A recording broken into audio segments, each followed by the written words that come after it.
Galactic Standard Date. Year 11356. Day 96. Sol Standard Date. 4th of the 8th, 3267. After his speech, Bastila sat back down on his throne and watched as the once neat workstations on the bridge became a mess when the troops erupted in fervent cheers. Aurelius worked to pull up the overall combat strength of the system, as well as the overall strength throughout the rest of the galaxy. A few panels of information appeared in front of Basilis, and they were each neatly organised for him to be able to read through each of the group's numbers, their relative power compared to Azarians on land and in space, as well as their overall ability to enact rescue protocols should things take a turn for the worse. Basilis gave a weak smile as he thought for a moment, before taking another long look at the troops arrayed across the bridge, roaring with a fiery passion. He looked back towards Aurelius with a resolute look. Aurelius, you know, you have done a wonderful job as my Archprimarch, more than I have ever asked.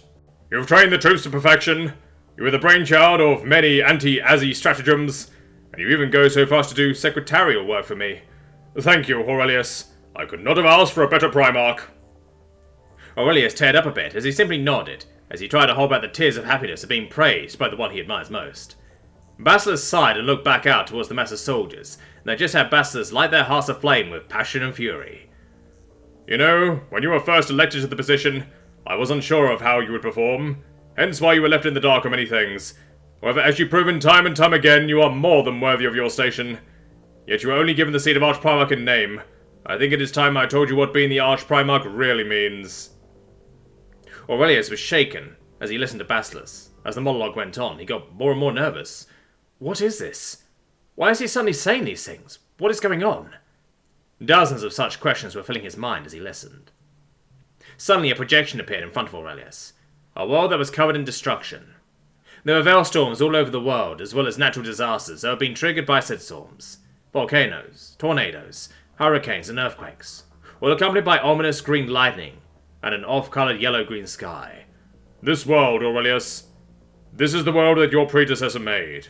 My friend wanted nothing more than to be of help to me, to have the power necessary to help me. We set up a research facility on this barren world. It was dead. No plate tectonics, the core was cold, and there wasn't even an atmosphere. We tried to expose only samples of his flesh to the Veil to see if his body would accept it, and if not, we would change him.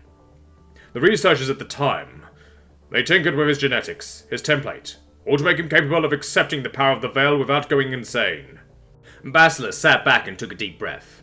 They succeeded, though sometimes I wish they hadn't. Once they exposed him to the Veil, well, they tampered with his template in an explosive way. As soon as the Veil touched him, it tore open the rift on that world that was only a few inches across. He turned it into a rift that was the size of the planet itself, unshielded. Thousands of researchers died as they succumbed to madness. The few who didn't lose their minds were torn apart by the many who had. Jeff. He was dealing with his body being torn into pieces by the rift as he tried to deal with his wildly broken template.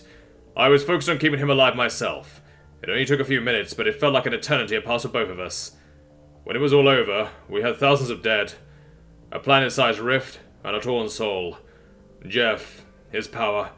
It isn't a power. He simply exists in both the Veil and our universe simultaneously.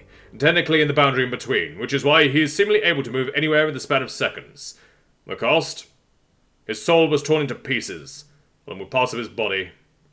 Aurelius took all this in, with horror written all over his face. Why? Why are you telling me all this right now? Basilis stood down in silence for a few moments, before standing to his full height, and turning to Aurelius to face him properly. I told you that to tell you that I've already failed at this once before, but I've learned from my mistakes, and I have personally become more powerful. I have the power to give you what you need to stand tall as the Archprimarch, not the shadow of one. However, I wanted you to know that there are risks. This is your choice. I will not force you into something you do not want. You've proven yourself to me. It's my turn to prove myself to you. Aurelius looked down as he mulled over the words before meekly turning and saying, I'm sorry, I need a moment. Basilis nodded and looked back to the charts Aurelius had arrayed for him before.